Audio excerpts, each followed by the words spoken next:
Hello and welcome. Today, I'm going to talk to you about a big shift that might be unfolding in global politics. And it's not the usual story about US, China, or Russia.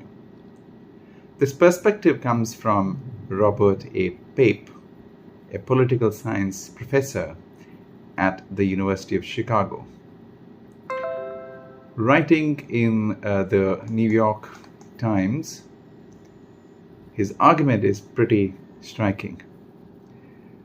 The war did not weaken Iran, it may have actually turned it into a major global power. Now, traditionally, when we think about global power, we think in terms of economic size or military strength. That's why the world is often described as dominated by three big players: the United States, China, and Russia. But Pape says that this framework is outdated. Instead, he argues that power today can come from something much more specific and much more strategic: control over critical global choke points, and in this case, the choke point is Strait of Hormuz. This narrow stretch of water handles about 1/5 of the world's oil and liquefied natural gas. That's not a minor detail. That's the lifeline of the global energy system. Here is where things get interesting. Iran hasn't completely shut down the strait.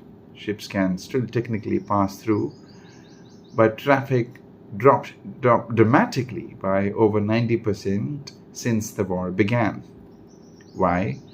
Not because Iran is sinking every ship, but because it doesn't have to.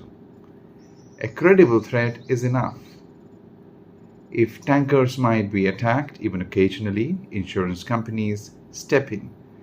They raise premiums or withdraw coverage altogether. And once that happens, shipping becomes too risky and too expensive. So the flow of oil slows down, not because the route is closed, but because it's unpredictable. And that's the key idea here. Modern economies do not just need oil, they need reliable oil, on time, at scale, and without constant risk. Once that reliability breaks down, everything starts to ripple outward. Shipping costs rise, energy prices go up, inflationary pressures increase. Governments start treating energy not as a market issue, but as a strategic vulnerability. Now, here is the asymmetry Pape highlights. For the United States and its allies, keeping the strait fully secure would require constant, large-scale military protection, every ship, all the time. For Iran, it's much simpler. It just needs to create uncertainty. A single strike every few days can be enough to keep the entire system on edge. That imbalance gives Iran leverage without needing to match US military power head-on. Even European leaders are acknowledging this reality. French President Emmanuel Macron recently said it's unrealistic to open the strait by force alone, and that it would require cooperation with Iran. That's a big shift. For decades, the global system worked like this. Global Gulf countries produced oil, markets priced it, and the US secured the shipping lines. The arrangement is now under strain.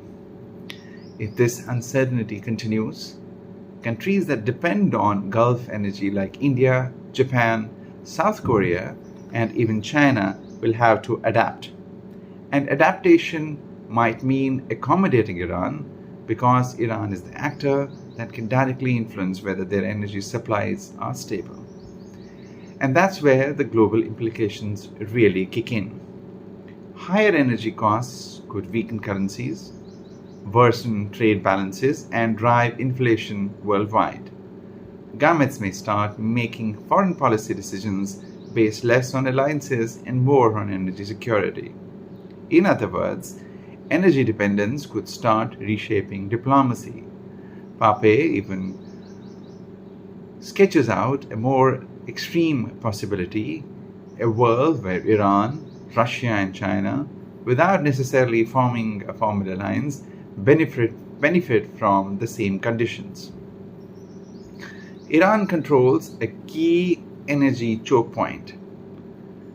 Russia benefits from higher oil prices. China can absorb and redirect energy flows. They don't need to coordinate explicitly. The system itself pushes them in the same direction. And that's how a new global order can emerge, not through treaties at first, but through shared incentives.